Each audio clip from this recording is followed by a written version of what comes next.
Hello, this is Silas. I'm back with Steven. I can say what's Hel- up to everyone. Hello, everyone.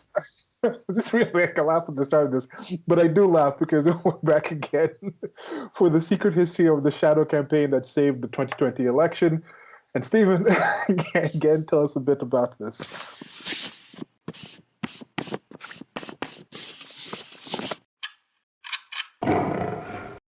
Sure. So this was an article I stumbled upon an excerpt from. Again, thinking it wasn't a real article, decided to look it up myself. Found out it was a real article, and I delved into it, and I discovered that this was basically, depending on what kind of person you are, either a confession or gloating or a pronouncement or something about, let's just say, some wealthy, powerful people behind the scenes work to make sure the desired outcome of the 2020 election was achieved.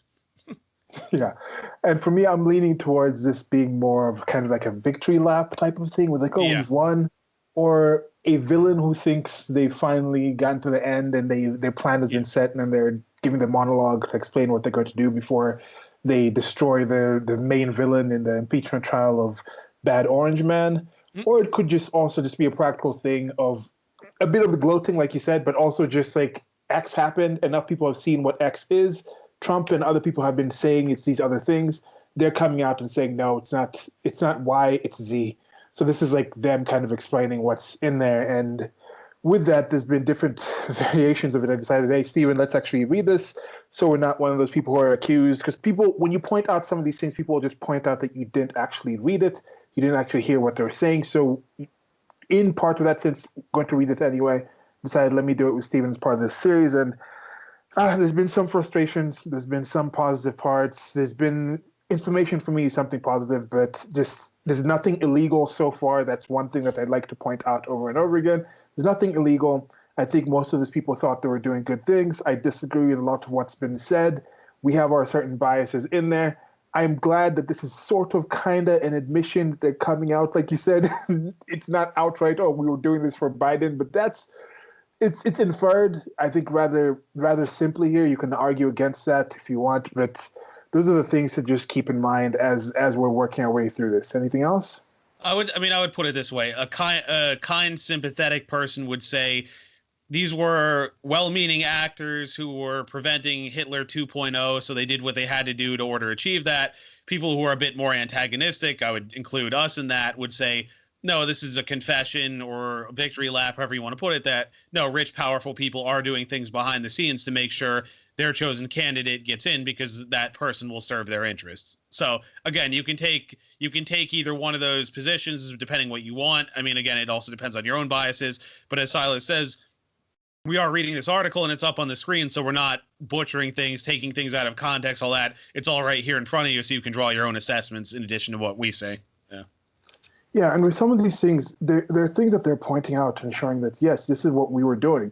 Or we don't want the hysterical people, or we were planning this. So they've come out and admit it. Yeah. There was a secret group of people, a secret shadow campaign that saved, fortified, as they want to say in this. And they're explaining they had the architect, they had the people organizing, they had people spreading the word, they had these kind of secretive Zoom meetings and things like this where the information wasn't getting out to the main people who were sending information out. They're talking about the control that they had on certain things, like coordinating between these different groups that were doing these different things. So that's actually there. So there is an admission. We're not even just saying like these, we're not making this up. They're admitting it that there was some secretive people behind the scenes doing these things. And on the other end, they've also acknowledged the people who feared Trump is such a horrible person, and they keep saying Trump was attacking the democracy. Trump was doing this negative thing. People were shocked and surprised by this. Mm. So even if it's true that the average person was just thinking this is Hitler 2.0 and we have to do everything it is everything in our power to stop him, I think they're wrong because I've actually studied what Hitler is. I've read The Rise and Fall of the Third Reich. I've looked into that a lot. If you know anything about Hitler or Trump, you can't know stuff about both those people and think they're the same. That's No. just a No. general type of observation that I've come to. So the idea they had about Hitler, the idea they had about Trump was not. I'm not going to say these people invented it that we're reading about here, but they did not. They saw that and encouraged and at least nurtured it. They didn't dissuade people from thinking Trump was literally Hitler. And what their personal objections were, to Hitler. Nobody has said the Hitler thing. Nobody has said the Nazi thing here yet.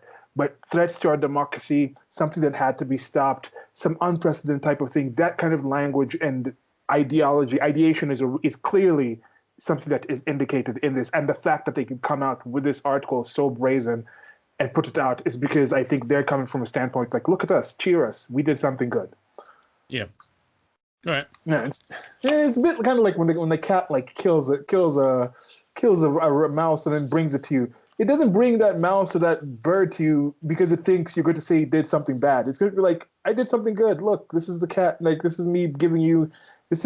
They're coming to society at large and saying, look, this is what we did for you. It's a strange situation. Okay, so the way we've been doing this is reading section by section. It's a relatively long article, and then we read a paragraph and then discuss it, and that other person reads the paragraph. And we've done 6 parts. Only one of those parts had 2 paragraphs, so had 2 sections in it, which was the last one. And this one will probably get 2 sections in. We're trying to keep each part to around an hour. And we're thinking with the last 4 sections, we're probably going to take us at least 2 sections to do it. I just wanted to mention something with the last paragraph from last one, which was the securing the vote. It was disinformation defense. So securing the word disinformation defense. Disinformation. Use your mouth. Use your words. Disinformation defense, and then spreading the word. Yeah. There was a paragraph here, and then people power. Sorry, there was a paragraph here about the summer uprising, showing people had the power. It was talking about how the Protect the Results Coalition, the group's now defunct website. They're talking about the 400 plan post-election things. They were talking about the activated text message. They were literally talking about how they had an underground system set to have uprisings and events all around the country on November 4th that was set with some via text message system. These are the kind of things that the people on the political right, Trump supporters, the MAGA people, were being accused of doing on January 6th. When January 6th was just a grassroots thing, it was different people from different places. I know some people that were out there. We know people on Facebook who are talking about it. There's people who were out there for just covering the things. It was more grassroots, but I don't think these people really understand what grassroots is. They normally say grassroots when they have this kind of planning behind the scenes. When you have Joe Biden coming out and saying Antifa is just an idea, if Antifa is just an idea, if these events were just grassroots, spontaneous, then you couldn't just simply come out and say, okay, no, just turn that website down. Don't send those text messages out anymore. We need to just talk to the leaders and then we can coordinate together with these unseen handshakes. You can't do that with grassroots stuff because the grassroots people are actually disjointed. There are actually different people coming up for their own independent reasons. They don't all answer to one person or one main kind of institution. But that's what they were clearly doing here. Yeah. So they were accusing people on the right because when they have their spontaneous grassroots people power non-political uprisings, they know it's a crock. Yeah. They know they planned it. They know it's political. They know they have control. They know who the leaders are. And I mean, there's just something frustrating about that projection aspect. And that's something I also try not to do. Don't project your understanding and belief because you do something a certain way. Don't project that on other people. And that seems to be what they do here without kind of admitting that that's what's going on. And maybe in this next section of Strange Bedfellows, we're going to get into more information on that. But there's something that really irked me about this. I've been trying to keep mostly level-headed, but that last reading and that last paragraph, it got to me in a way that I'm still just trying to understand. And it's a bit filthy. It's a filthy situation that's going on right now, and we're trying to get just a long rant before we get into this. But last thing, I've been just following a bit with the impeachment, the news that trickles in. Now apparently they're allowing to have a witness come in. People talk about due process. They talk about the rule of law. They talk about this is justice. They talk about things that are legal. Due process was taken out. The amount of time that it only takes before they research and get information to have an actual impeachment was thrown out. Then you have the Chief Justice left, as I mentioned. Then you have a Democrat senator who's coming in, and he's the one presiding off it, organizing how it's going to go, and he's also going to be voting on it. Then you have the situation where mid actual stream of the actual election, they say, okay, we're not going to have witnesses before. And then now we're going to switch and have witnesses. It's just the level of political theater going on is just it's sick. It's absurd. It is what it is. At the same point, it's the X, and I think people need to see that and realize and just drop this. Whether you think you're a Democrat, you think you're a Republican, I think you can look at that and just tell me who thinks that is literally a proper way. Who thinks this is the best that can be done? Not just by Americans, but just people in general. Just come on. Okay. Well, my one comment too, and it's in the last section, and I think it's in this next one or two as well.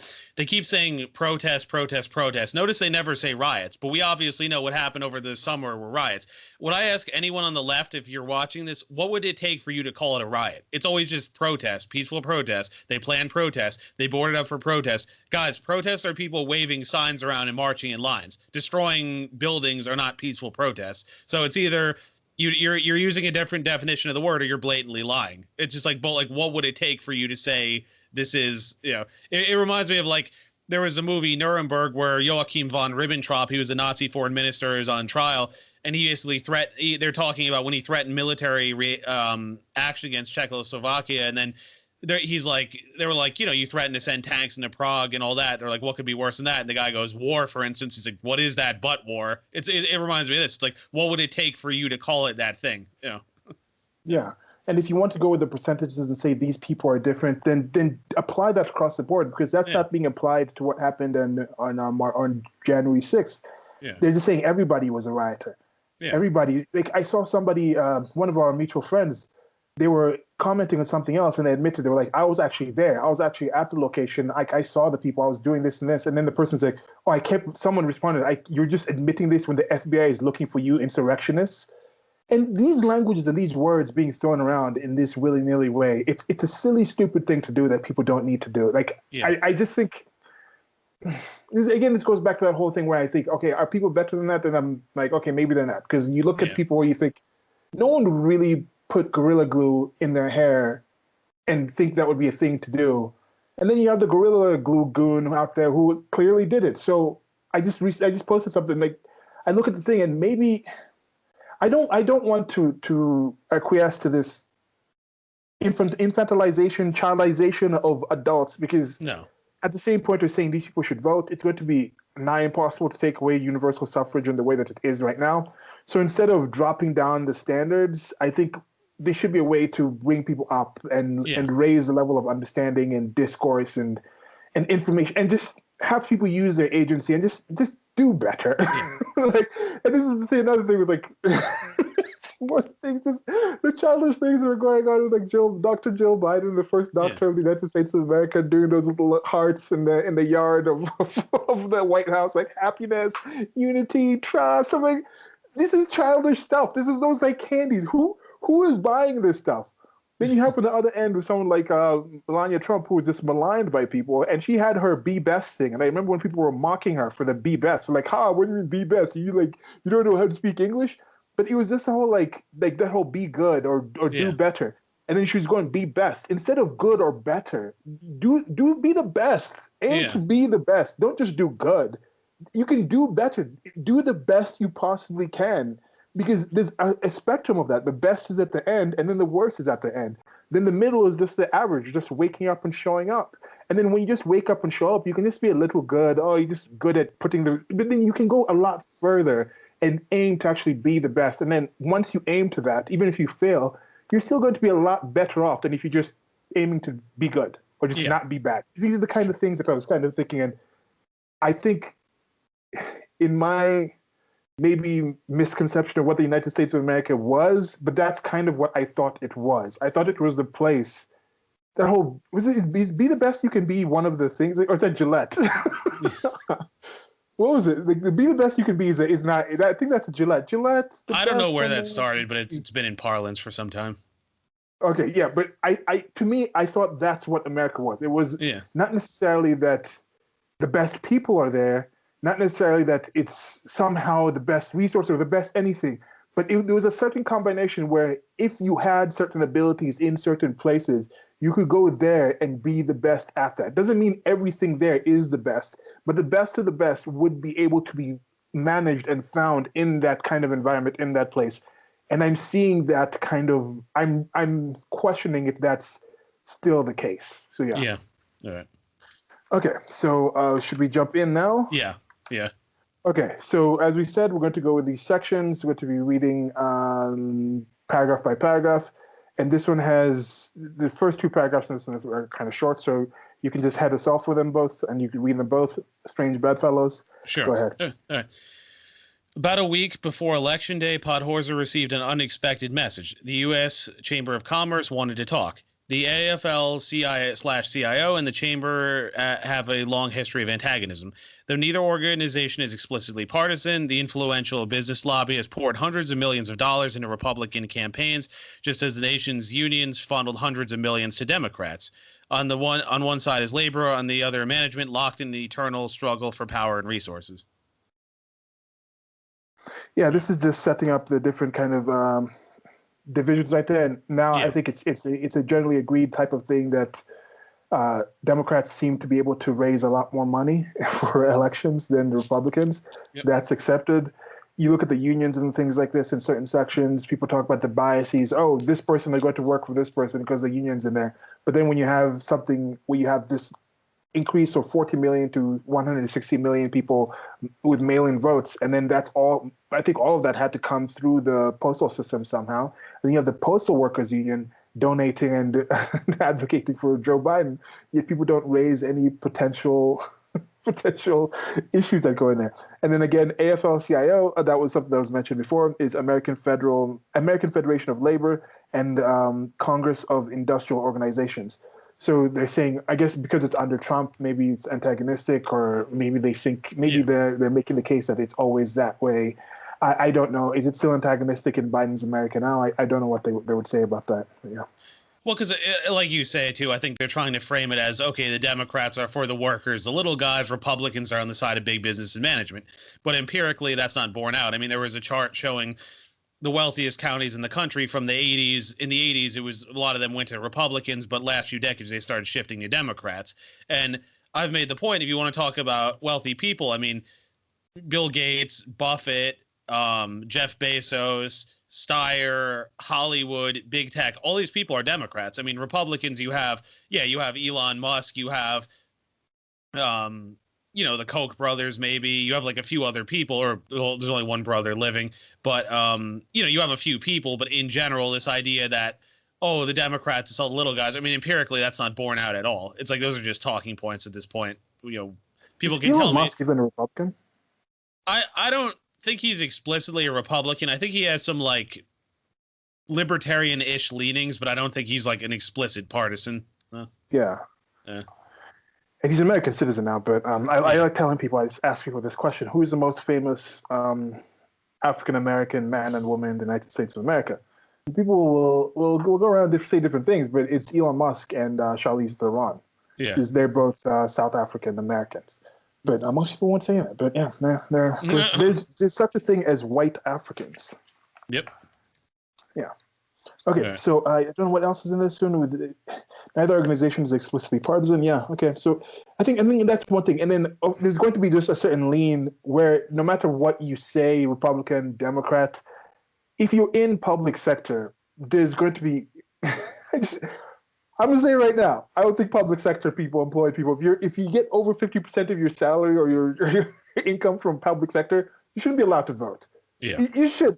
You're gonna vote for more taxation. You're gonna vote for a bigger government. Yeah. It's the conflict of interest is too big there. Come on, people. Yeah. Let's at least just admit that is some absurdity going on there.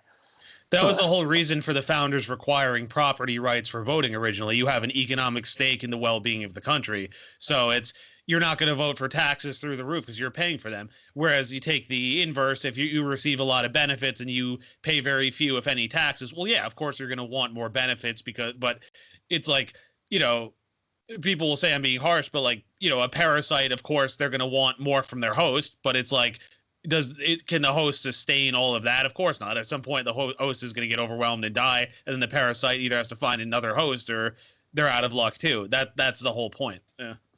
Yeah, because I mean, there's politicians few and far in between, like the Rand Paul type people. Yeah. I think there was one specific somewhere in West Virginia. I think this was in a Tom Woods podcast way back in the day when I was listening to it. He'd mentioned that somebody, I think it was in the West Virginia and Ohio Valley kind of area, he was a lower level local politician. He said he joined and he ran to tell them, like he was pretty much the character of Ron Swanson from Community. He was like a real life that he ran on the platform saying he was just going to vote against every kind of bill that comes in to add anything, and that's all he did. And I think he got like 2 or 3 terms on his position, and he literally just voted against everything that came through. He's like, nope, not voting for that, not voting for that, not voting for that. Some of those things still went through because there was one man out of however many in the legislature were on the decision making of that area. But I don't know. And I recently had a talk with Adam Patrick, and he has You're Talking Over Me podcast, and he's someone who says he advocates for battling on all fronts. And he's joined the Mises Caucus in the Libertarian Party. And then, of course, he's looking into like algorithm. He has his podcast and his other efforts. So I understand that like for people have that kind of aspect. And I've also looked into politics and things like that. I've been following it on my channel and getting deeply into it, and then looking, would I want to be involved with somebody that I think is doing something? Like, let's say there was another Trump campaign. Would I be somebody who's like, okay, if I'm moving back to the States, this is something I'd want to support somehow? I don't know. And this is a question to other people out there. What do you think the better ways to go forward in combating some of the negative things you see in politics are? Just messaging from the outside? How do you think about people who participate? I think even someone like Tom Woods or Bob Murphy, they decided we don't want to be even involved with schools that have tax-funded money. So they want to. How far do you take this kind of thing on the principle of that? That's something to consider. All right. Okay, so next paragraph. Yep. But behind the scenes, the business community was engaged in its own anxious discussions about how the election and its aftermath might unfold. The summer's racial justice protests had sent a signal to business owners too: the potential for economy-disrupting civil disorder. With tensions running high, there was a lot of concern about unrest around the election or a breakdown in our normal way we handle contentious elections, said Neil Bradley, the Chamber's executive vice president and chief policy officer. These worries had led the Chamber to release a pre-election statement with the Business Roundtable, a Washington-based CEOs group, as well as associations of manufacturers, wholesalers, and retailers, calling for patience and confidence as votes were counted. Yeah.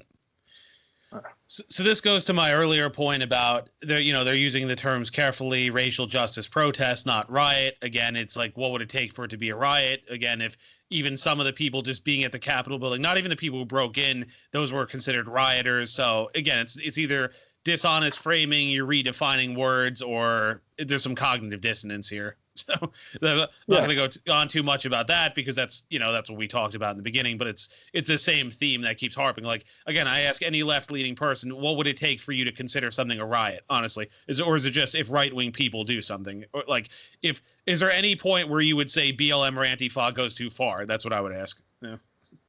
Yeah, it also goes to the number of things, because a lot of the speeches and things, for example, that were, I think, I saw that apparently it was a presentation in the impeachment trial of other senators and of other politicians saying the word fight.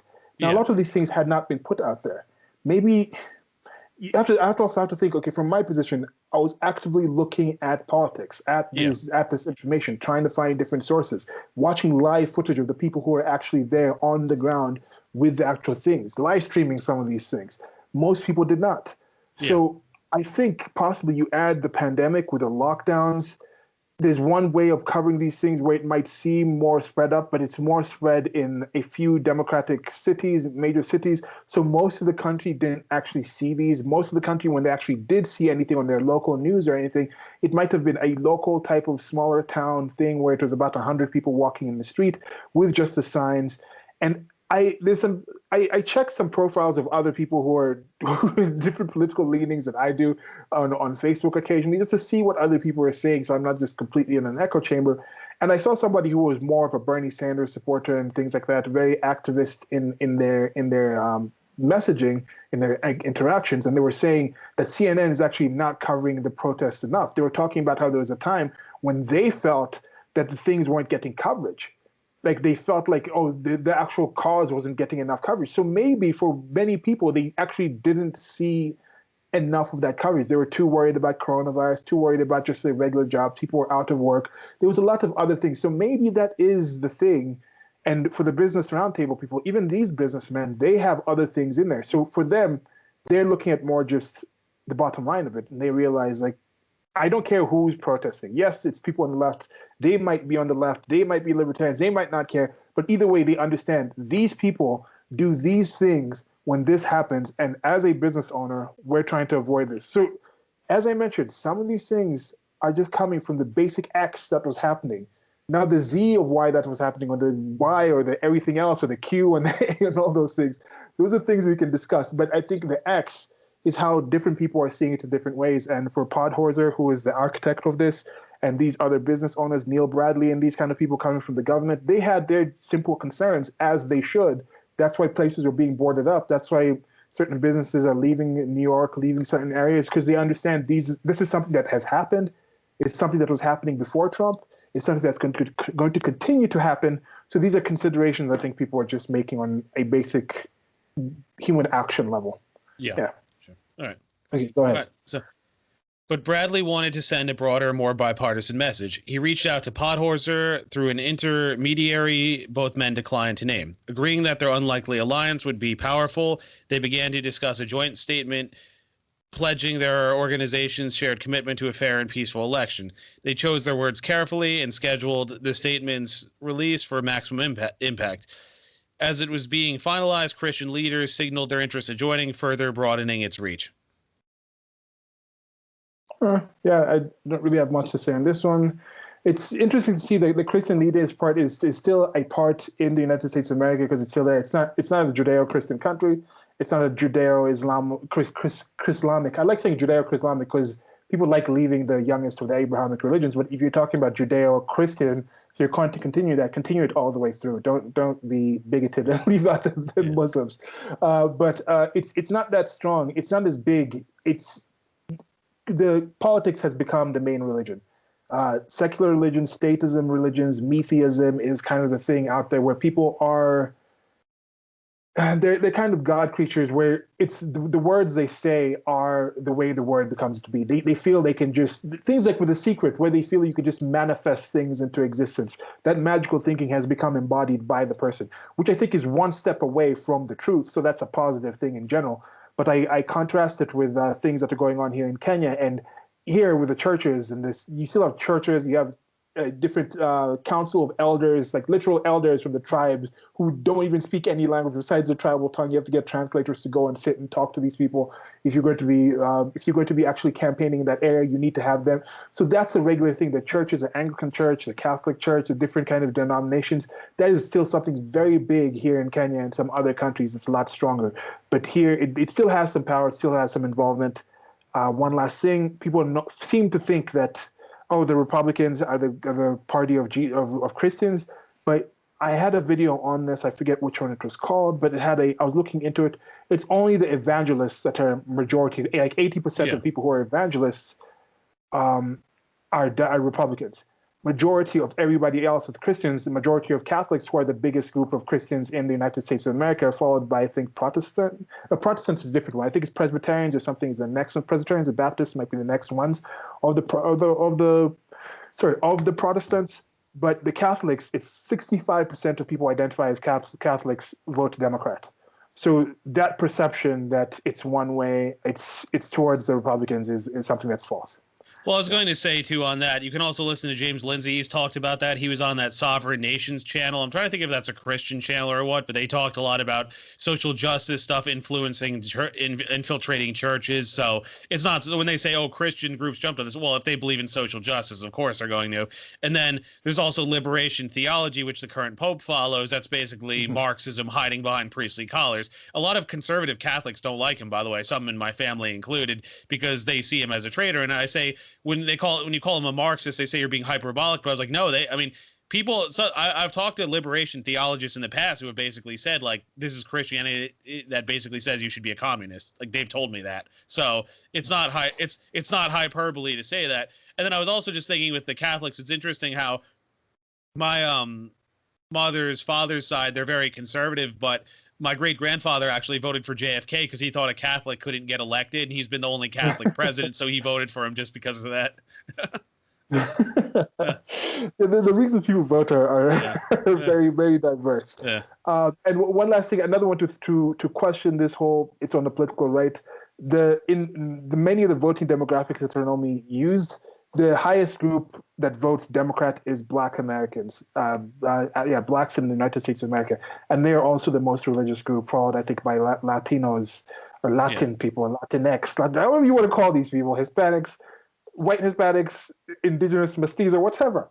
Yeah. People from Latin America, south of the border or the United States border, those people, the people with those kind of roots, they're also very, very many of those people are Christian, and they also vote majority to Democrats. So this next time you hear somebody say that, just push back on that, or next time you think you're about to say that, just think about that, and that's not the case. Yeah. Okay. All right. So the last paragraph. Yep. Okay. The statement was released on Election Day under the names of Chamber CEO Thomas Donahue, AFL-CIO President Richard Trumka, and the heads of the National Association of Evangelicals and the National African American Clergy Network. It is imperative that election officials be given the space and time to count every vote in accordance with applicable laws, it stated. We call on the media and the candidates and the American people to exercise patience with the process and trust in our system, even if it requires more time than usual.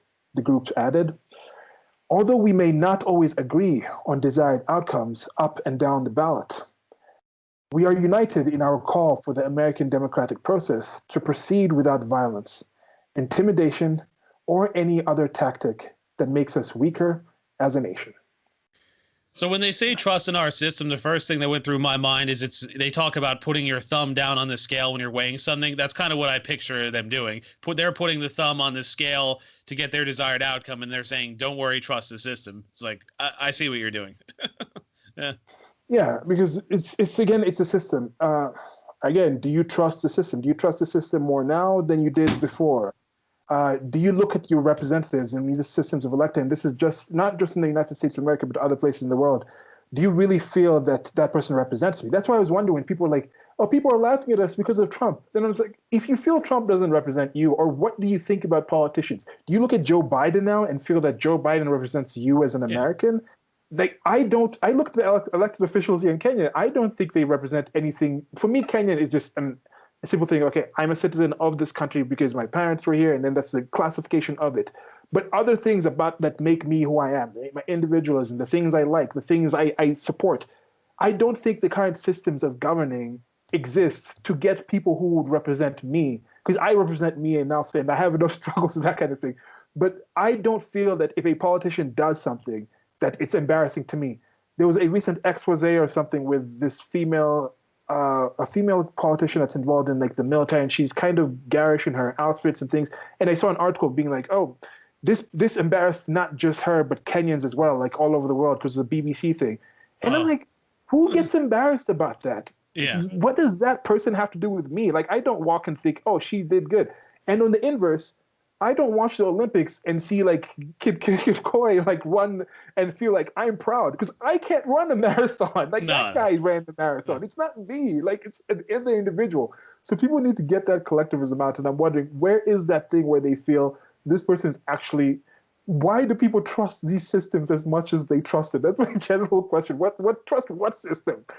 well, this is sort of an argument I've had with like left-leaning people, because they'll say, oh, if you support Republicans or libertarians, you're naive. They don't care about you. Why do you think you'd be a millionaire under capitalism? All this. I'm like, number one, that's not the point. Number two, do you think Pelosi and company care about you? She's showing off her expensive freezer and ice creams. You know, AOC is doing these magazine shoots. Like, do you honestly think they stay up late at night? Oh, I hope all my constituents have affordable health care. I hope, I'm really worried that my constituents aren't going to get what I promised. That's not how they operate. It's like, if that's the case, where's the evidence? I mean, look at these cities that have been under Democrat rule for decades: Baltimore, Chicago, San Francisco, San Jose, Los Angeles. New York had a brief respite with Giuliani, but it's like, do you see life getting actually better for those constituents, or do they just blindly vote and those politicians don't do anything because they know they're just going to vote for them anyway? And if you listen to Kim Klacik, who ran in Baltimore, she talked a lot about this. Like, people just blindly vote Democrat no matter what, and the city is still in ruins. But they, for some reason, think, okay, if we don't do this, somehow it's going to be even worse. But it's like, how much worse could it really be? I mean, yeah, vote blue no matter who. Yeah, They have this kind of thing, and people don't know these parties might not exist. They might be entirely different parties in 2024. That's a possibility. They said, I saw people who were like, oh, the anti-Trump Lincoln Project type of people, never Trumpers, want to start their own party. There's been rumors about a Patriot Party. It looks like within the Democrats, let's see if they're going to actually get united. But it was a bit dicey under Trump, but they had that to at least unite against for their general dislike of him. But then what's going to happen with the progressive front in the Democratic Party should they break up? And I think that would be a more positive thing. I think it might be more positive to have a system. It's more like in some of the European countries where you have a system where you have these different where you don't have to think where it's like, okay, the presidential candidate, I think we mentioned this in a different talk or something, but anyway, presidential candidate would come, whoever would have the most votes in that section would go out, and then they'd say, okay, in order to actually get enough people, enough states for our electoral college, we need to get somebody from this other, let's say it's, okay, let's say Kamala Harris runs as the Democrat candidate. And then you have someone like an AOC run as the Democratic Socialist candidate. Yeah. And those are separate parties now. So in order for Kamala Harris to say, okay, even this thought experiment is just not that good because Kamala Harris did so badly. Yeah. Okay, so you have someone like Tulsi Gabbard. You have someone like Tulsi Gabbard. You have someone like Kamala Harris. Who is somebody in the Democrats that's actually likable besides not Kamala Harris? Somebody else. People like Mayor Pete. I mean, Andrew Yang had a bit of a following. I mean, yeah, you have like an Andrew Yang. You have these people have their different parties. And they come in, and then those people come together and say, okay, the most popular in us or most capable in whatever way will be the presidential candidate on our ticket for our different disparate parties. But in order for us to actually carry these states and these areas that we think we can carry on the electoral college, we will all come and say, we're announcing our cabinet ahead of time. Like Tulsi Gabbard is going to be minister, they're going to be vice president. And they're going to say AOC is going to be in charge of the Ministry of Ministry of Social Affairs or Human Resources or something like that.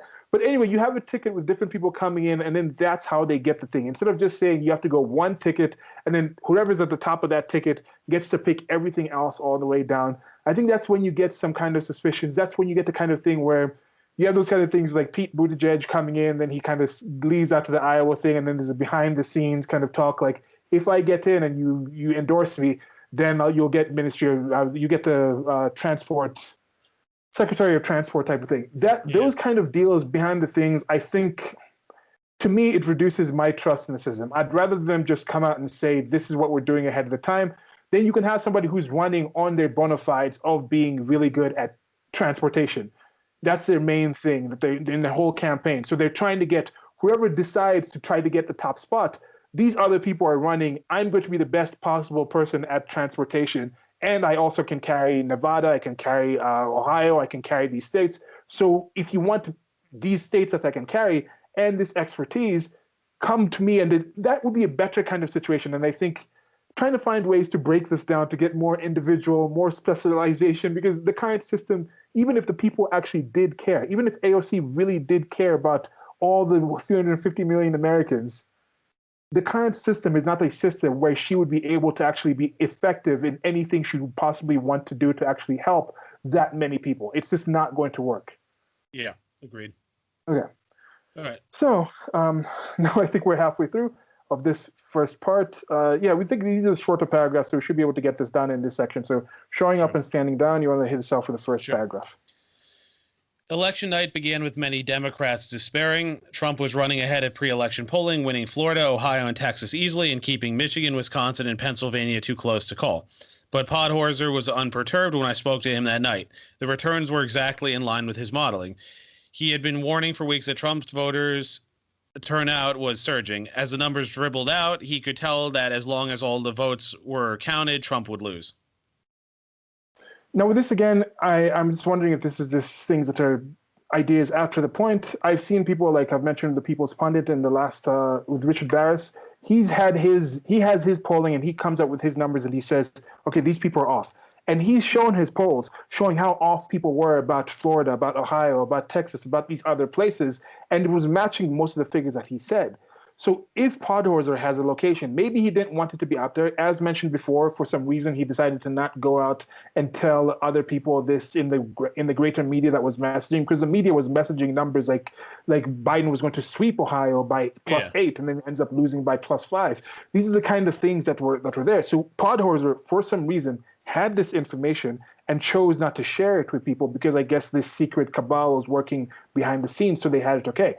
That's just something this can easily be shown by some kind of timestamp, some kind of thing, or maybe he did release it to the public somewhere that I did not see it. But the numbers that I saw were as faulty as they were during Hillary's 2016 loss.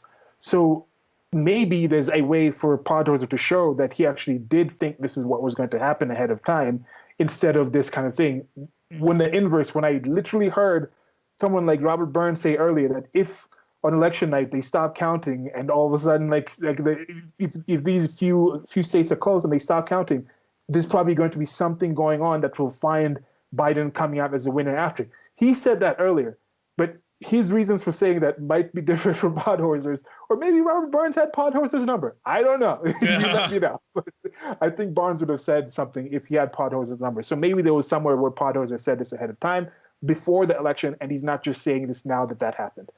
Yeah. But this goes to that point I brought up too in one of our last videos in Cracks in the Ivory Tower about how they're complaining, oh, why are trust in the experts high? Well, they said Hillary was going to win in a blowout. Clearly, it didn't happen. They had said, Biden was going to win in a blowout, blue wave. Again, even if you trust the official numbers, clearly it didn't happen. It was pretty close. So it's like, where is the disconnect between them and the actual facts? Like, did they go out and interview a few people who already agree with them and they just told them what they wanted to hear? Are people lying to the pollsters? There could be a number of things, but either way, it shows an obvious disconnect between reality and what's happening. And the comment was made a lot that if you drove around this country, you saw tons of Trump signs. You saw some Biden too, but there were far fewer of them. You saw there was real enthusiasm for Trump. I mean, especially around here, upstate's way more conservative than the city. But you saw there was genuine enthusiasm for Trump. Biden, it was more, we just want to vote Trump out. There weren't people. It wasn't like Obama where people were fawning over him. So that's another thing that added to the suspicion. Yeah. Yeah, and that's the thing about the United States. It's a massive country. People see there's overdue interest and coverage about the major cities. But you look at the maps, and you see it's mostly just some little dots of blue within just counties and counties of red. And that's also how it is in New York. New York City itself carries an outweighed actual. New York City is not even the capital of the state. It's Albany. Yeah. You have that kind of thing where you have, if you take, this happens a lot of things. If you take the top 10 cities in the United States of America on the COVID deaths per capita, it drops to be something like low of the countries that are actually doing some decent reporting. Let's throw out the North Koreas. Let's throw out most of the African countries because they're not going to cover in a certain way.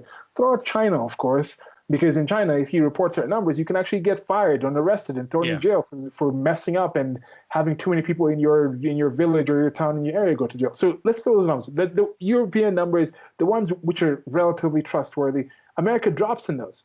You take out things like, you take out the actual crime rate, you take out the people being shot dead by guns, you take out those top 5 areas, and then it drops to one of the lowest in the world. Like, these are the kind of things that are in there. And in a similar way, I think that also with the protests, maybe during the summer, because that's one thing that I was telling people, people were like, there was some people who are talking to where like the country's falling apart, but like, is it really? Or is it New York City, Seattle, LA, like Portland, major cities? Like how many cities in Idaho had people breaking into Targets and burning stuff down? Not too many, but there was a lot of that happening in Minnesota, in some of these places, in some of these bigger cities. So I think that's something to keep in mind, and I think that's another thing that I think is going to be interesting now post-pandemic. This is not even directly related to politics. Because even post-pandemic, even without this whole situation coming in with the summer of mostly peaceful protests, sometimes violent, AKA sometimes violent, there was already people moving into smaller cities, into into the rural areas and things like that. Now, with this, because people realizing we don't have to work certain jobs, we don't have to do on location anymore. Certain businesses are understanding we don't have to have our headquarters in New York City anymore. There's infrastructure and there's all these things, there's transportation in these other places. The marketing is different. We don't have to be by the ad agencies. We don't have to be by the port in order to get the things we need for these. So there's going to be a brand new world coming in, and that is part of the natural and positive globalization that I see coming. And I think to me, that's something that makes me hopeful about where the United States of America can go, where let the people in DC be 95% progressive and do all their things, but the rest of the country, people will be more interactive, working together as individuals in smaller communities, and they're more responsive, and they can sanctuary themselves away from that. You'll have these little sanctuaries in different places that I think will return to more of the general idea of what the United States of America could be and what the rest of the world can look at as an example, I think. Well, it's also regarding those states. It was also how the states handled it. Like, did you hear what the politician in Oklahoma said? He's like, "Do not riot here. This is not Portland. You riot here, you're being charged with domestic terrorism." Sure enough, Oklahoma was quiet. But but in Portland, you have Ted Wheeler out there cheering with them, and of course they turn on him. New York City, you have De Blasio painting the Black Lives Matter mural in front of Trump Tower. So again, it's also like you've enabled this. It's like the parent who says you do this, you're in trouble, versus the parent who says, no, I'm going to support you while you do this. Well, of course, the kid's going to act up because they're being rewarded, sometimes cheered on for doing it. Yeah. Yeah. Yeah. All right. All right. Next paragraph. Yeah.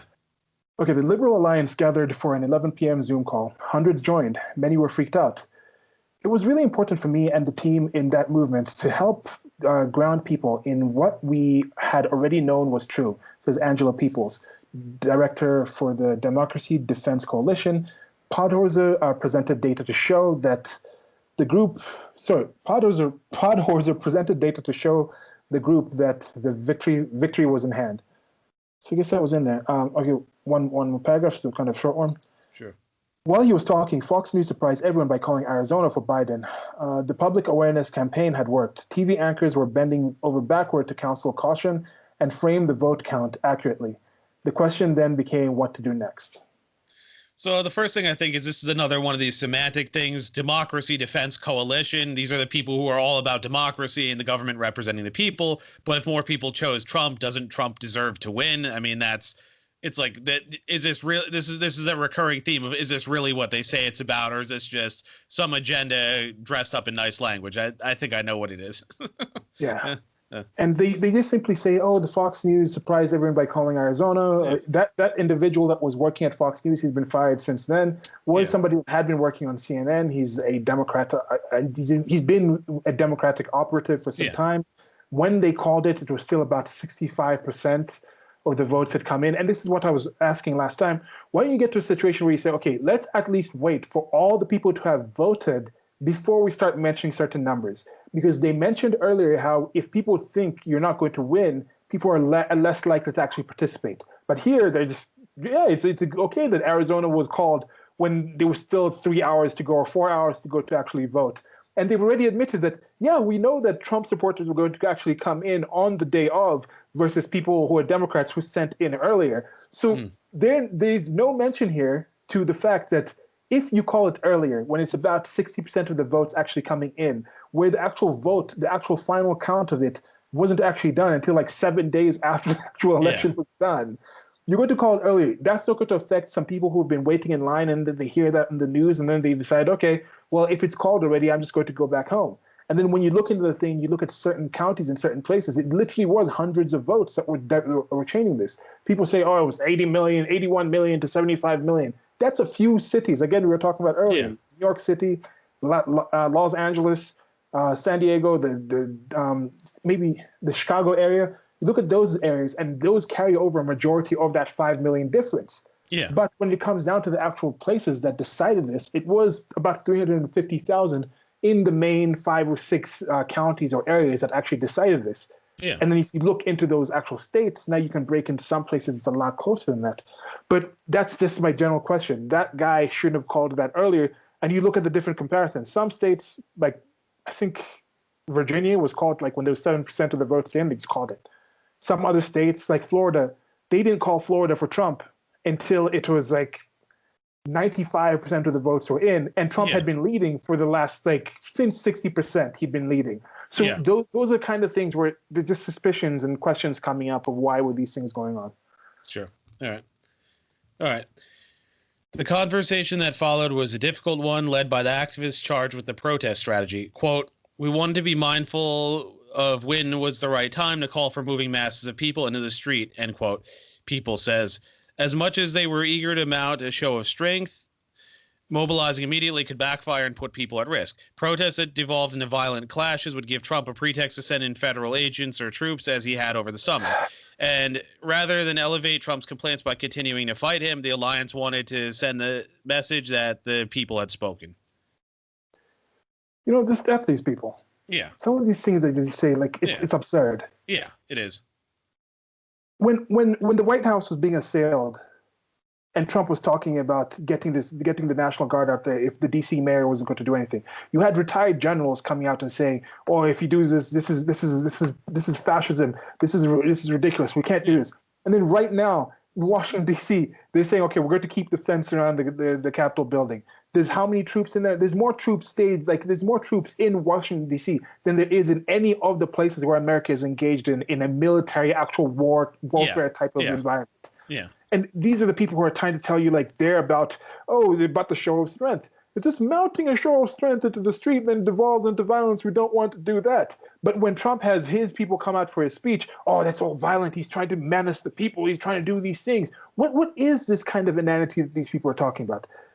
The thing in the summer with the Chaz, I knew it. For me, when I first heard Chaz of the Capitol Hill autonomous zone, I was like, okay, Trump, just don't do anything. Don't mess this up. Don't send people in. It's just going to it's going to devolve into something.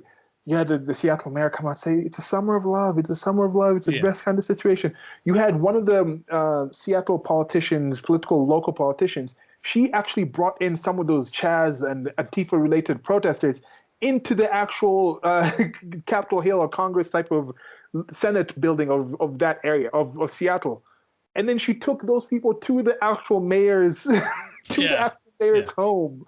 Like, this was going on there because they were devolving themselves. I was like, don't send the feds in there, because you send the feds in there, they're going to call you a fascist. Yeah. Just let them devolve into themselves, and it did devolve. You have that politician who did this, invited protesters into the Capitol building of Seattle, whatever the equivalent, took protesters to the mayor's house. And then she is one of the people damning Trump and damning people for January 6th. The gall of these people. It's completely absurd. Trump doesn't send people in. You let these cities burn down. Trump sends a few people in some places after they've been burning a federal court building for weeks. Oh, this is Hitlerian. This is horrible. This is absurdity. These are not good people. Some of these people are not good people.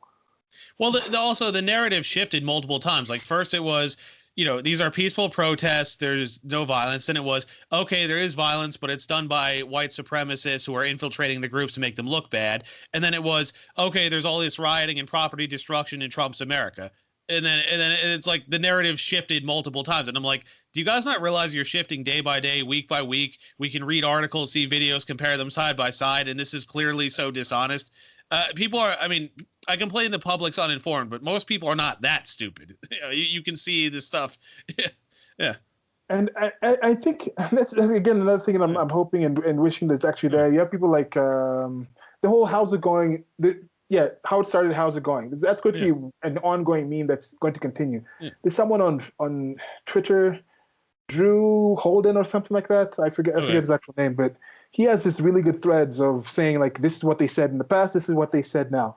And there's going to be a deluge of those to come. And as I mentioned before, people have been, the actual information has been very selective in what's actually shown and said. And even just as a deluge of information, even if you are watching as much as you can, there's 24 hours in a day, you're not going to be able to watch everything. Yeah. When you're watching one story, you're missing 100 other stories at that time. Yeah. But there's going to be a glut of information, and I think they're attempting to kind of control some of that. I think Facebook came out and said they're going to test with a few people to take out politics, but other places are going to rise up to do that. It's still good. It's for the people. Again, for the people who were saying Trump is Hitler in 2016 and dismaying, what happened after 4 years? Are you in camps? Was the country destroyed? No, United States of America is still there. Now for the people on the right, yes, I know it's a bit of Americana, it's a bit of who's bad, like Michael Jackson, where bad doesn't really mean bad, like you don't Yeah. literally figuratively type of thing. But don't despair. Get out there, focus that energy. Bad things have happened. A battle has been lost. But in this culture war that's going on, in this idea for the soul of America, you want to say, that's still there. There's still a lot of hopeful things that we can actually still just participate in and engage with. Yeah. Well, I thought of the Gina Carano thing and how she's working with Ben Shapiro on the Daily Wire, and they're talking about doing their own movies, because that's something that Tim Pool, Shapiro, and others have harped about. Like, conservatives, libertarians, others, independents, we have to take back the culture. That's what it is. So, okay, these people are getting canceled. Well, let's create a studio where they can produce movies. She still has a big following. In fact, her following is probably picked up from stuff like this. And then if more and more people watch these movies, they're going to make money. They can make more movies and on and on. And then Hollywood is either going to have to reform itself or shut down. And of course, the wokies already freaking out about this because it's like, yeah, they want to maintain that echo chamber. But with the internet, with these independent creators, I know Shapiro and them have some money. They're capable of putting it behind other things so they can create competition, take some of that market share away from them, and then I mean, you've seen the Rotten Tomatoes reviews. A lot of these things will get panned by critics, praised by people, and vice versa. But that's showing what do people actually want. And I think if Carano, Shapiro, and other right-leaning actors were to do their own things, that would certainly have a big following. And then again, that would take business away from Hollywood. And it's like, okay, we're going to have to decide: do we go in that direction? Do we moderate a bit? Do we shut our doors? They're going to have to come to that decision, and I think they should, because there shouldn't be one group that has a monopoly on all this stuff. Yeah, it's part of this whole end of history type of idea that a lot of people have been stuck in, where they had so many structures and they just thought these are always there. The internet is not that old. It's like 2010 or so, or when it was actually fully fledged, gone, like out there, where it was generally used as kind of a public utility type of thing. Yeah. Because it was launched in the 1995 around there and things like that, but it was still very limited. Yeah. You'd have very few cities would have the actual usage of it. And maybe for me, I saw it in a bit of a different way, because I remember being in, I think I was in Kenya. I got to the United States in 94, and in Kenya there had been some rumblings of that. But then getting back to Kenya after leaving the States finally in 2017, going to Europe and coming back here, well, you were just being able to travel around the world in different places. You kind of in time capsules, where certain things that are common in one location will be new in a certain place. Certain thing that's done in a certain way will be done in an entirely different way in different place. So it gets me to rethink the way these things are done and not have the expectation that this thing is just going to be there. Yeah. So people just have an idea. It has to be Hollywood. There's many people who are voting or actively politically now who've grown up with the internet as a thing, but the internet wasn't a thing for most of humanity. So the actual effect of having something like the internet is it's not even thought. We haven't even scratched the surface about it. Now, some of the major things that this will affect is entertainment, is information, is movies, is interactive art, is the arts, is communication, that type of thing. And I want to get into that field. Starting a company, starting a studio that's going to focus on storytelling, just new ways of storytelling, of getting information out. Like, the idea that you have to have a blockbuster where you have to raise $200 million to shoot this film, and then it's going to cost another $150 million to fly around the world to advertise it to people, and then you have to pay 1,000 movie theaters enough so like they can get their cut, and then they get the thing, and then after that you have to get the whole marketing to get out to the actual films. You have to have the copyrights and all these things. That whole structure was based on a very particular system in a very particular time that no longer exists. Yeah. So this new kind of future, the amount of money you actually need to raise to actually fund and shoot a movie is entirely different. Some things don't have to be movies. Some things people might be okay with. Okay, let's do a series where every month we get one episode. So we're just going to raise the money. We get the episode, we shoot this episode, then the next we raise the money, shoot this episode. We don't have to be living in Hollywood because all the film people aren't there. We can have people living in a cheaper area in Iowa while they're shooting this thing for a year and things like there's so many different ways that these things can be done. So it's like a super exciting time. And with the Carano thing, once she got dropped, I was like, okay, it's not really going to be that big of a deal for her. And then this Ben Shapiro picked her up like a day after I was talking to my friend Derek about that. And it's a bright future.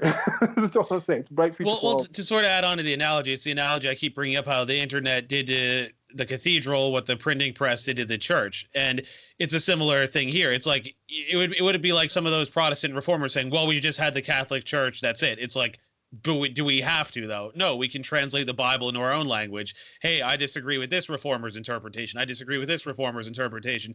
And again, this this dynamic could apply to the college system, as we talked about in the last series. It can apply to movies, all sorts of things. Like there's no rule saying Hollywood only has to produce movies. College has to work this way. Like there's no rule anywhere saying this is just the way things are.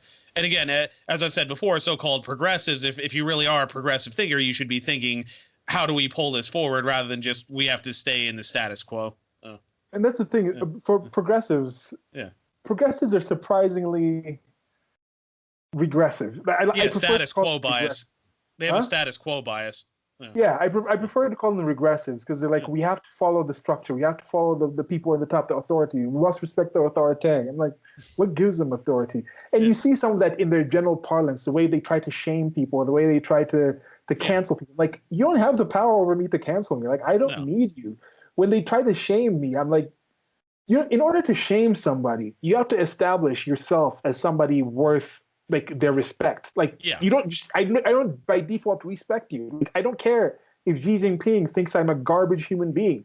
If Xi Jinping is somehow racist and he's like, oh, you're a Negro, you're below me.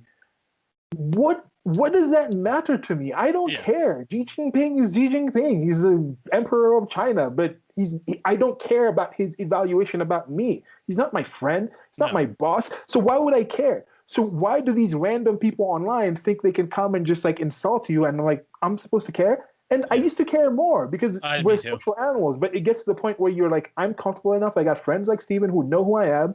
If Steven has an objection to something that I've said, I'll take that into consideration because I understand why Steven would come up with something like that. I have trust and belief in his thought process and think, okay, there's got to be something behind this. Yeah. But when you have these randoms coming out and saying like, oh, you need to elevate yourself. You need to get woke. What's your definition of woke? I don't agree with your definition of woke. Your definition of woke is a sleepy ass, like nonsensical brain not working kind of, it's a vegetative state. I don't want to be in that vegetative state. I don't want to be there like, clear my mind of things. No, I like thinking thoughts.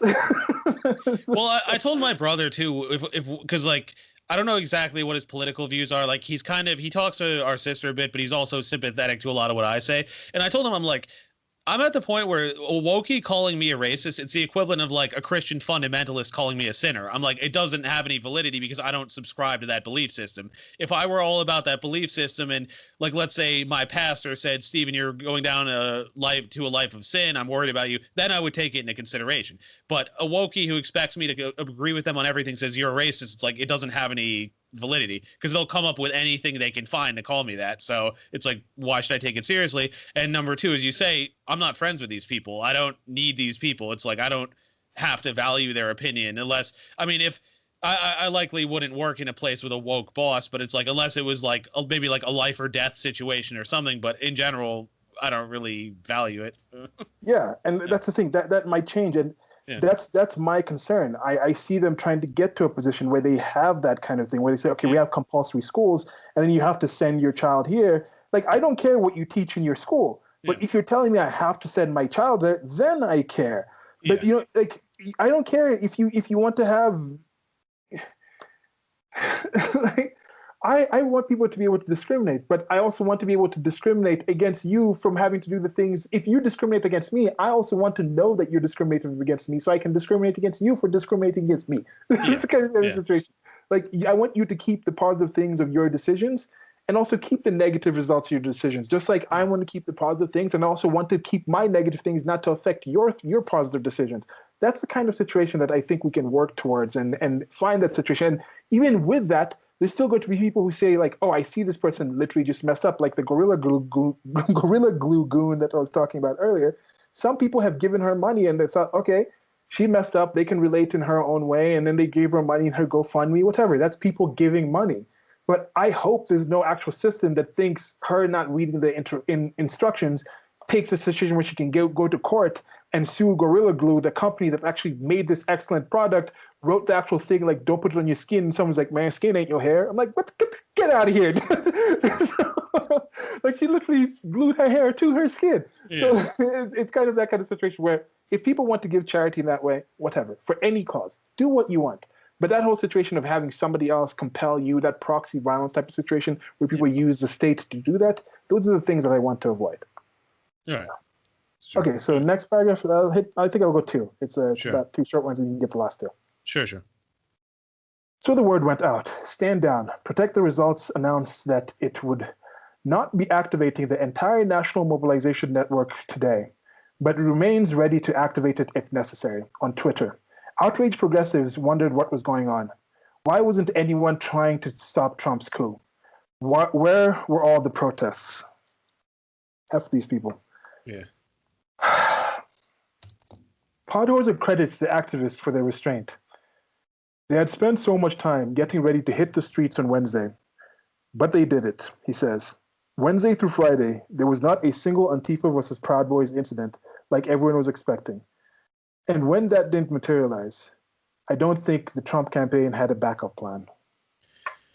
All right. So again, what do they mean by coup? I mean, again, these are people who are all about democracy. If that's part of democracy, if the guy you don't like wins, you have to accept it. That's how democracy works. I mean, yeah, I was disappointed in a Biden win, obviously, but I'm not going to go out, riot, or fight it forever. It's no, you just accept that, okay, you don't always win.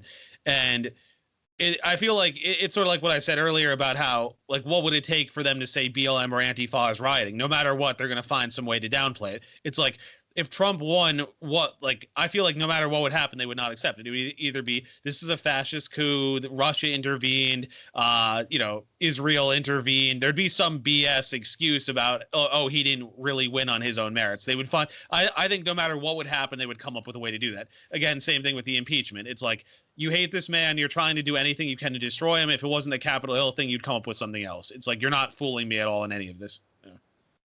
Yeah, and you see here they're talking about, they were saying, oh, Trump has been organizing these people to go out there and mobilize. That's why you have to ban them from Twitter. They literally just admitted that they were setting up a nationwide organization of mobilizing to hit the streets using Twitter. Yeah. So they're accusing Trump and those people of doing things that they were literally doing. I think that's some of it. They were doing these secretively, and they might have been thinking, surely they're also doing it. Because as I mentioned, all of this has been legal so far. I don't even think this is a coup. It's people organizing political action within the rules that are actually set in the current system. That's what I was saying. Why do you really trust the system? Because this is part of the system. This is the system at work. This is what you're saying. This is X. Now, why do you think it's Y, and why do they think it's Z? Why do some people think it's Q when it's actually X? I'm just trying to focus on the X.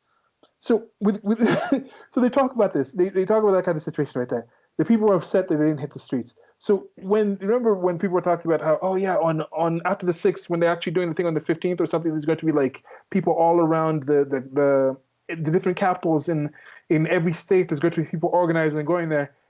They fenced up the places. They try to protect the places and things like that. Then the day actually comes, and you look at the places. And it's a few counter protesters that had shown up and things like that. They try to equate Antifa, which is just an idea, to Proud Boys here. Proud Boys are an open group. Yeah. There's probably maybe a few thousand of them. Most of them travel around the country when they do this. Antifa is multiple groups. It's exponentially like bigger. There's Antifa in Europe. I don't know if there's Antifa in Africa. I don't know if there's Antifa in Asia, but for sure there's Antifa in Europe and things like that. I think there's some Proud Boys in London. I think there are. But this whole idea of trying to put these two people as they're somehow like these major groups together. Yes, I've met some Proud Boys in New York City. When I even met Gavin McInnes in the start, I think it was in like 2017 or 20. Yeah, it was like 2017. So that was when he was starting the Proud Boys kind of organization. And I met some of the people they're just regular people. So this whole idea that there's some kind of horrific group out there, the terrorists and things like that, they're not the same as Antifa. It's not the same thing. And I want to get the definition of coup here because was Al Gore engaging in a coup? No, a coup is a brilliant, sudden, and usually highly successful stroke or act. That's what's happening in that's what Merriam-Webster is trying to say. Coup is a French word for stroke. Overturn or upset. Maybe that's the definition that they're going with. Yeah. A coup is what's happening in Myanmar right now. This nothing Trump did was a coup. Even the whole January 6th thing was not a planned, organized thing, and that's why Trump's going to get acquitted. But they might still do the 14th Amendment and try to get that with just a simple majority. So yeah, go ahead, hit this up with the last two paragraphs. All right, let's see here. Sick. Activist Sorry, what? I don't think Trump's campaign had a backup plan. Mm. When you say Trump's campaign had a backup plan, that seems to be assuming that they were planning on the protests somehow to materialize. So did they know about it? Were you? I thought it was hidden in secret. The Trump's campaign knew. I guess it was on Twitter, so it was open. So what is the plan they're insinuating? Like Trump was waiting for them to go out in the streets and then do something? I don't know. All right, so activists reoriented the protect the results protest toward a week of celebration. Quote, counter their disinfo with our confidence and get ready to celebrate, unquote. Read the messaging guidance Shanker Osorio presented to the Liberal Alliance on Friday, November 6th. Quote, declare and fortify our win. Vibe, confident, forward-looking, unified, not passive or anxious, end quote. The voters, not the candidates, would be the protagonists of the story. The planned day of celebration happened to coincide with the election being called on November 7th. Activists dancing in the streets on Philadelphia blasted Beyonce over an attempted Trump campaign press conference. The Trumpers' next confab was scheduled for Four Seasons Total Landscaping outside the city center, which activists believe was not a coincidence. Quote, the people of Philadelphia own the streets of Philadelphia. Crows, the working families parties, Mitchell. We made them look ridiculous by contrasting our joyous celebration of democracy with their clown show, end quote. The votes had been counted. Trump had lost, but the battle wasn't over. Sure. The planned day of celebration, actors in the streets, Four Seasons of landscaping. Yeah, that one was okay. That's just mocking people, I guess. Yeah, they made a mistake. It's kind of funny. I guess it's a bit funny, but yeah, it's also kind of funny that now places are actually booting them out and people are banned from these places because that's the way people work because it was such a horrific attack on democracy. These people shouldn't be allowed in public. And again, I'm supportive of this, but do understand there shall be a reaction to this. Part of this has been because people thought something like this wouldn't happen. They thought there was no reason to have other locations for this. They thought this was a situation where it was actually for free speech. They thought people could actually share their political leanings and not be judged on those political leanings. Because when it comes down to racism, when it comes down to things like the Jews were maligned, the Jews weren't maligned for genetically being Jewish. No. It was the beliefs, the practices, the politics, the thoughts that were being attributed to people who just happened to be genetically Jewish. Not necessarily that, oh, these are things that other people do, but no, it was like specifically people who believe this and are genetically Jewish are this. So when it comes to this kind of situation, it's a similar type of thing that's going on. It's not simply just that. If people are all of a sudden blind, they wouldn't really notice. It's not the genetics of the person. And maybe some people who are such surface level thinkers think that when somebody is racist, it's simply the appearance of somebody. That's something preference. That's racial, like preferring blondes over brunettes. That's a preference. That's a surface level type of thing. And maybe again, this goes to people using language very loosely. So when they're talking about racist, they probably meaning something that is racial rather than racist. But it's like, oh, this role has nothing to do with the person's actual behavioral patterns. Like when you had the situation coming with the Dark Tower film, I really like the Stephen King series of the I think I've mentioned this Dark Tower series in this conversation. But that happened with that series when they switched to Idris Elba, who's a great actor, and he did a pretty good job as Roland. I like that film. There's some line where he's in the bus and he's talking to Jake, the kid, and then these girls come and flirt with him, and then he looks at her, he's like, "You have forgotten the name. You have forgotten the face of your father." I really like that line. I would like insult people with that. And but anyway, so with that, there's some of the thoughts that I was thinking because there's a character later on. They're not going to do that. I don't think the films were renewed for the rest of the series, but there's a character. I think Eddie, and then Susanna, who's a black. Susanna's a black woman. She's actually handicapped, but she has a split personality with one that's like super racist because she was abused in the timeline that she comes from, and then she falls in love with Eddie, who Eddie was more like a drunk and down and out musician type of character, I think. Okay. And he's white, and there's certain dynamics where Susanna was super racist towards Roland, who Roland was actually styled after Clint Eastwood type of character. So I was thinking, when you have that situation, when you do that race swap, there is something about that goes deeper about his race and behavior that is in there because you have that dynamic. Now, are they going to trick Susanna to a Latin woman? like if Susanna's also black and then Roland's black, how are you going to have that interaction of that racism going to like the behavioral patterns and the things the cultures were doing in that kind of sense? She'd been abused by white people who she might the whole interaction with Eddie, or maybe you can make her like Latin so you still have something. And so there was these kind of questions where I was thinking, okay, if you switch this, how far do you go? Some Yeah. things are surface level, like when people talk about something like Little Mermaid, I'm like, I don't care. It's a freaking mermaid. There's nothing to do about mermaid culture that has anything to define me that mermaids have to be somehow Caucasian or skin color with that kind of Yeah. melanin level. They live under the sea. They're fish. Yeah. He has a crab that sings Caribbean songs. Like, come on now. People, like, Yeah. it doesn't matter if they change the race of that. Even something when you go something as far as Hamilton, I'm like, they're playing characters. You can watch a play where there's just one person doing all the characters. If you read an audiobook, it's only one person doing all the characters. But there's still certain aspects and behavioral patterns. We don't hate the Germans because they're genetically German.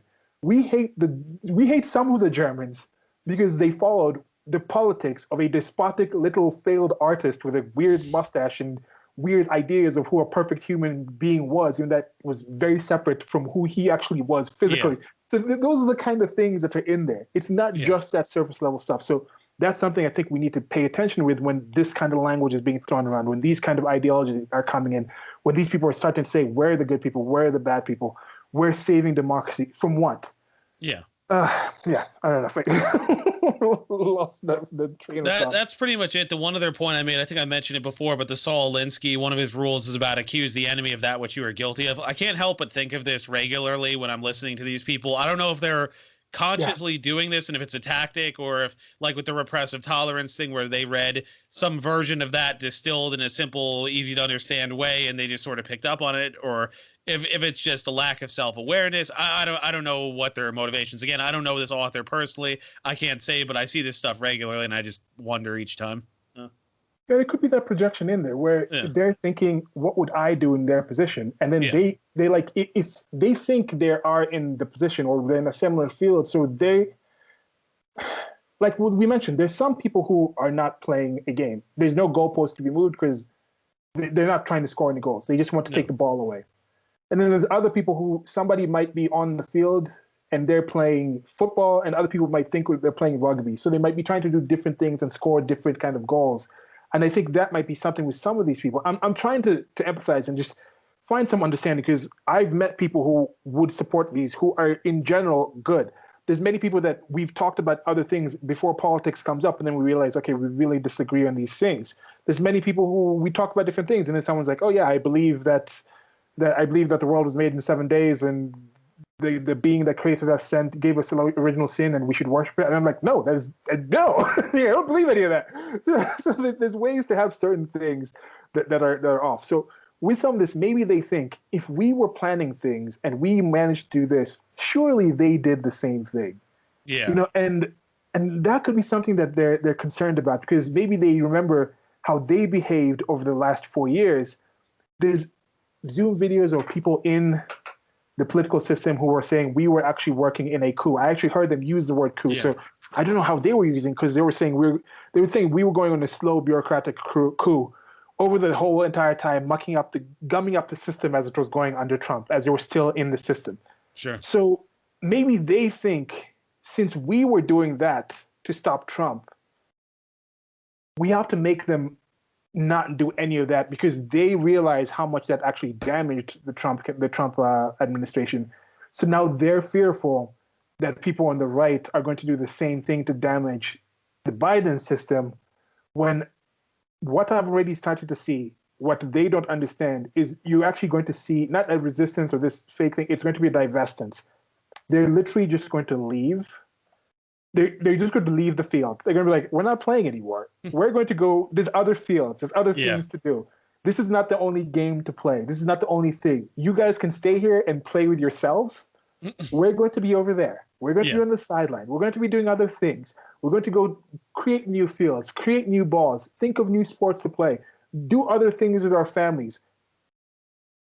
And I think that's a positive thing. And this is something that I'm telling people on the political left who are fearful of this. And they will be also a contingent of people who will just say, hey, we're just going to treat you exactly the same as you treated us for the last 4 years.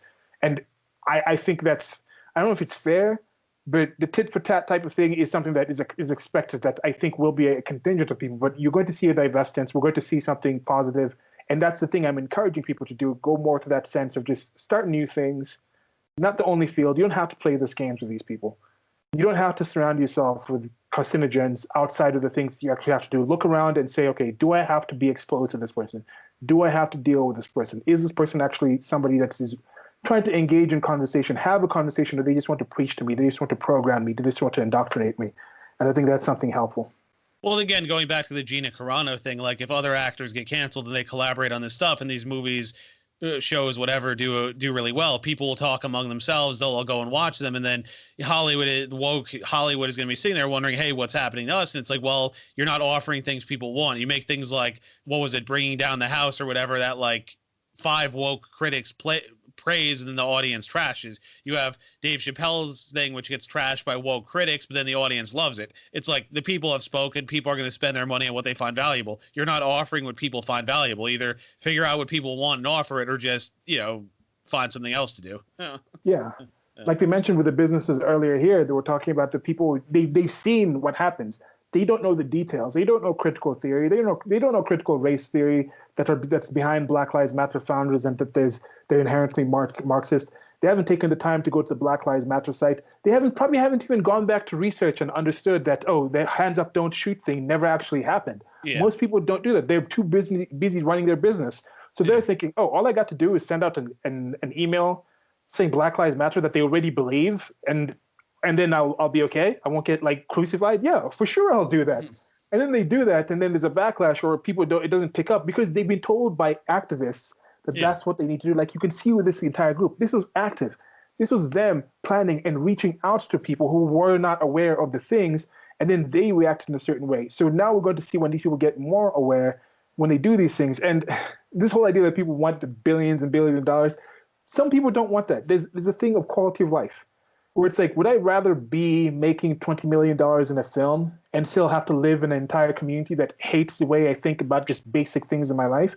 Or would I rather move to a small town and then make $1 million a year and still be living in my small town with my family and having a different quality of life and this kind of thing? You're going to see these kind of things changing, and I think that's going to be something that's going to increase in life, because the measurable difference between being a millionaire and being a 50 millionaire is not that major when you really comes down to the day-to-days. Yeah, because there's a certain point they've studied that, like there's a study saying that after a certain point, your quality of life really doesn't increase that much, because it's like, yeah, you might own another home, you might own another car, which maybe if you're into those things, it's cool, but like, does your life get that much better? Like if you have 50 million versus $1 billion, like is your life, I mean, you have a lot more money to spend, obviously, but is the quality of your actual life going to improve that much day to day? Like, okay, you can get another nice house, another nice car, a second jet, but it's like, again, are you that much better off?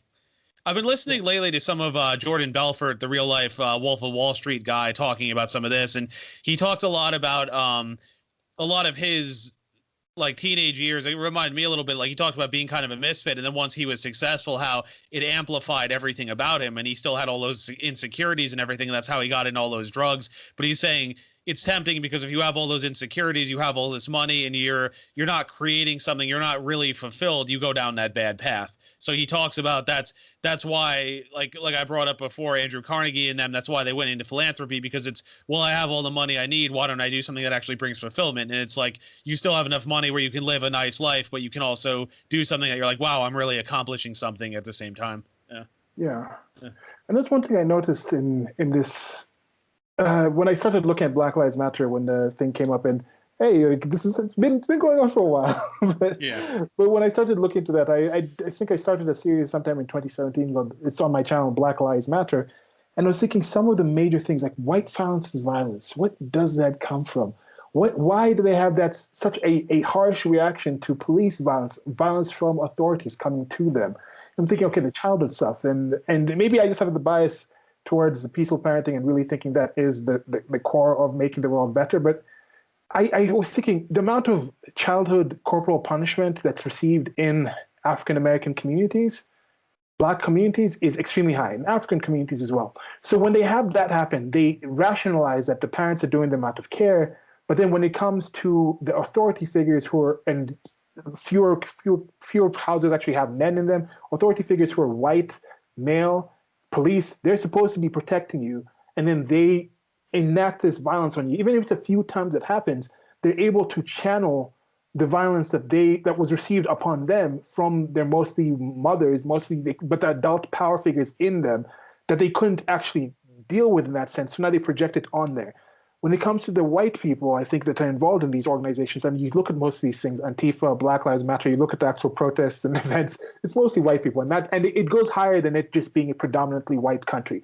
I think there's exponentially a larger amount of middle-class white Americans who are involved in these kinds of activities. Yeah. And you look at their childhoods, and the amount of being hit isn't that high, but there's that middle-class kind of up-and-coming group where there's been a kind of push of changing from the stay-at-home mother to that lifestyle where both parents are working. They ship you off to these compulsory schools and locations where you have to be in these places with these people that you have to deal with in certain situations. There's little house time with them.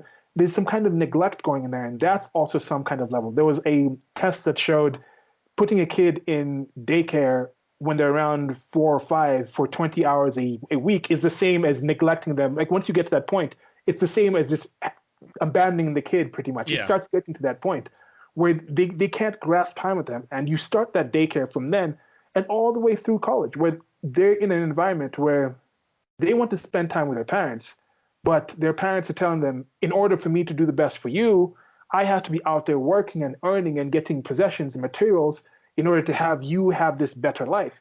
And then they start thinking that's what everybody else is focused on. So I have to keep chasing this. If I don't have this, there's no way I'm going to be happy if I'm just able to earn in my sense. So there's the standard of living, that living wage includes many other things because they've been raised in that environment. Then they think white silence is violence, and they think of the silence that their parents had to them. So these kind of things that I'm trying to understand, where do people come from this? And the thing that really made me kind of think about this is you look at these events. Do you think these people are happy? You look at the people in the Lincoln Project. Look at the thing how it's dissolving with the abuse and the predilections that these people have. You look at the Don Lemons. Do those people seem happy? You look at the celebrities that are actually very active. The Alyssa Milanos, the Kathy Griffins. What's his name? Mark Ruffalo. Do these people look happy to you? They don't seem like happy people to me. They don't seem like comfortable people to me. I think if you actually looked in, these high amounts of people who are taking antidepressants and having these kind of fears, that derangement syndrome is not just on Trump. Trump was somebody they could focus on. Yeah. The cops are someone they could focus on. Like these are the kind of things that they focus these anxieties that they have on. And there's ways to come over these things. I was in that mentality before, and it's taken some effort to get out of that. And it's through conversations. It's through questioning these things. Not just following and not just accepting things for the way they are and realizing there's things you can still do. How have you done the best you can? Not just good, not just better. Have you done the best that you possibly can? Are we at that point where we said this is the best it can be? No, we're nowhere close, in my opinion.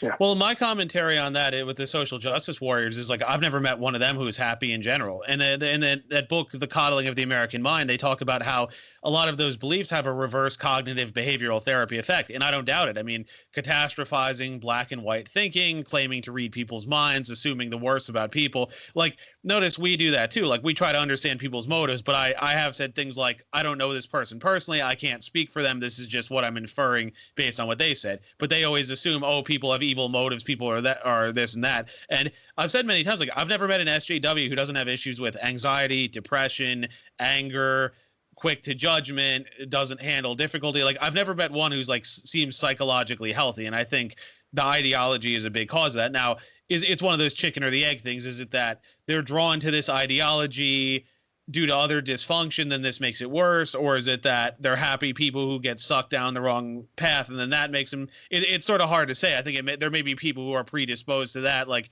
again, Jordan Belfort talks about a certain percentage of people who worked for him who didn't touch drugs at all. There may be people who are just, kind of resistant to that. And like, unless things get really bad, they'll never touch drugs. So it could be some predispositional things too, but it's hard to say.